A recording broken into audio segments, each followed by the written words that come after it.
আসসালামু আলাইকুম। আমি তানিয়া রহমান, আপনাদেরকে স্বাগতম আমার কিচেনে। আজকে আমি রান্না করব গরুর মাংস আলু দিয়ে একটু ভুনা, ভুনা করে রান্না করব। তো গরুর মাংস রান্নার জন্য প্রথমে আমি গরুর মাংসগুলোকে কেটে ভালো করে ধুয়ে পানি ঝরিয়ে এই পাত্রে নিয়ে নিলাম। এবার দিয়ে দিলাম তেজপাতা, এখন দিয়ে দেবো কিছু আস্ত গরম মশলা, লং, দারচিনি, এলাচ এবং কালো গোলমরিচ। এবার আমি দিয়ে দেবো স্বাদ মতো লবণ। তারপর এখানে আমি দিয়ে দেবো হলুদ গুঁড়া, মরিচ গুঁড়া, ধনিয়া গুঁড়া, গরম মশলা গুঁড়া।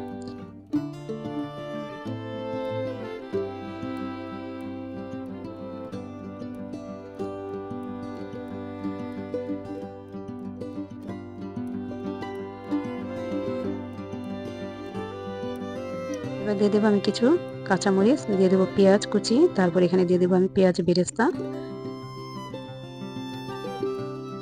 তারপর এখানে আমি সয়াবিন তেল দিয়ে দেবো পরিমাণ মতো। তারপর এই মাংসগুলোকে আমি মেখে নিব। তো মাংসগুলোকে আমি ম্যারিনেট করে রেখে দেব প্রায় 1 ঘন্টার মতো। তো এরই মাঝে কিন্তু আমি 2 চা চামচের মতো আদা রসুন বাটা দিয়েছি। সেই সিনটা কোনো একটি কারণে স্কিপ হয়ে গিয়েছে। এবার আমি একটু হাতটা দিয়ে পানি দিয়ে দেবো। তারপর আমি ঢাকনা দিয়ে ঢেকে রেস্টে রেখে দেবো 1 ঘন্টার জন্য।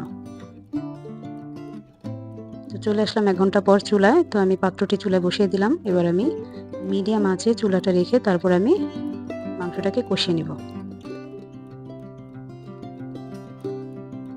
তো মাংসতে আমি কোনো পানি দেব না কষানোর জন্য। মাংস থেকে যে পানিটা উঠবে সেই পানিটা দিয়ে কিন্তু মাংসটাকে আমি ভালো করে কষিয়ে নেব।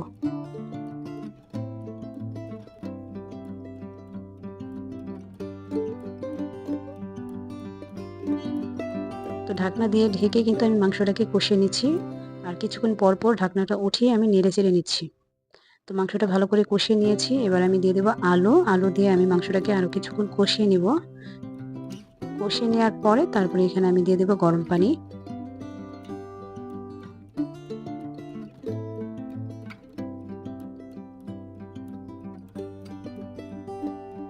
তো আমি কিন্তু ভালো করে কষিয়ে নিয়েছি। এবার আমি গরম পানি দিয়ে দিলাম পরিমাণ মতো। যেহেতু আমি মাখা মাখা ঝোল রাখবো তার জন্য কিন্তু আমি পরিমাণ মতো পানি দিলাম। মানে আমি কিন্তু বেশি ঝোল রাখবো না।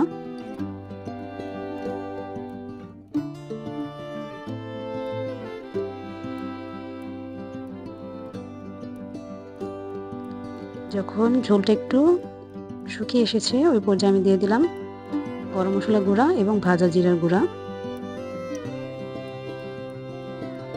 তো আবারও আমি সবকিছু নেড়ে চেড়ে আরও কিছুক্ষণ আমি রান্না করে নিব। তো আমি আরও 5 মিনিটের মতো রান্না করে নেব, তারপর আমি চুলা থেকে নামিয়ে নেব। এই তো রান্নাটা হয়ে এসেছে।